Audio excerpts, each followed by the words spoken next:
Le message à lire là-dedans, franchement, je pense que c'est que l'Ouest canadien n'est pas bilingue.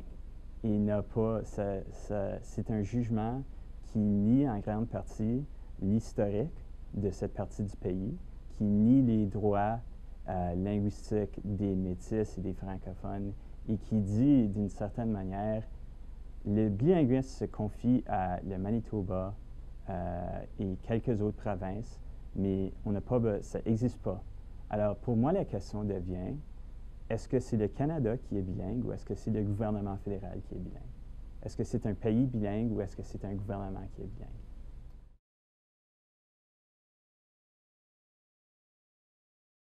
C'est certain qu'il y a une rupture entre la promesse faite par la Couronne et ce que la Cour suprême a dit aujourd'hui.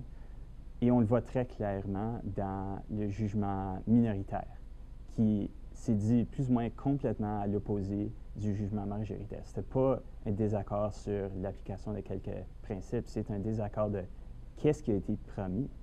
Et puis pour ceux qui étaient dans le minoritaire, sur la Cour suprême, ce qui a été promis, c'était ces droits linguistiques, qu'ils soient explicitement nommés ou non, ils étaient là.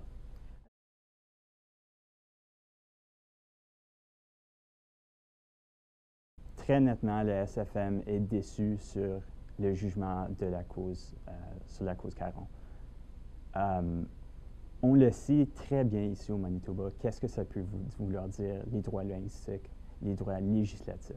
On le voit dans la province. C'est pas seulement, ça existe à tellement de niveaux, c'est au niveau de le citoyen qui puisse avancer avec ses droits en français, mais c'est aussi au niveau de la viabilité de la communauté, l'épanouissement de la communauté. On le voit au Manitoba, on a annoncé en septembre la création d'un centre de justice en français.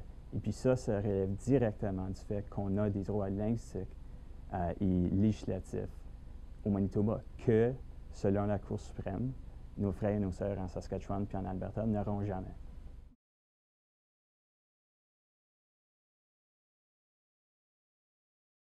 Pour ce qu'il y a à faire avec cette loi de Greg Salinger, je pense qu'on a besoin de traiter à deux niveaux, parce que ce que la Cour suprême mentionnait, c'était vraiment les droits constitutionnels. Et puis, la Cour suprême a dit, nous, ce qui nous inquiète, c'est les droits constitutionnels. Ça ne prévient pas que les provinces puissent faire avancer leur propre loi. Il n'y a rien qui prévient que la Saskatchewan ou l'Alberta, maintenant, décident on va être bilingue.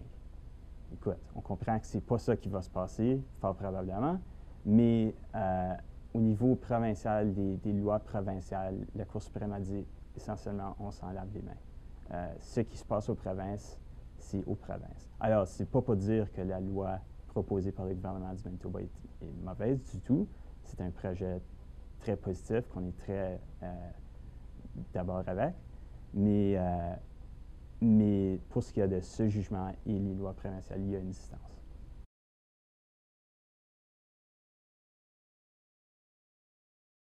Si la cause forêt avait été plaidée aujourd'hui, selon les critères établis par la Cour suprême aujourd'hui, il y a une garantie explicite des droits linguistiques, selon l'Acte du Manitoba de 1870.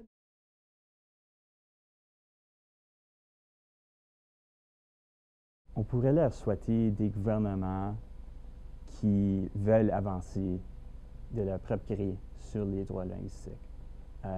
Et puis, c'est pas nécessairement un vœu pour rien, ça, parce que dans le passé, les gouvernements, particulièrement en Alberta, ont été très contents d'avancer, de donner de l'argent pour les écoles françaises, d'avancer jusqu'à un certain niveau sur des droits de langue minoritaire, mais à ce point-ci, ça prend la volonté de la province. Il n'y a pas d'autre manière pour faire avancer ça. Alors, on va leur espérer de la volonté des gouvernements provinciaux.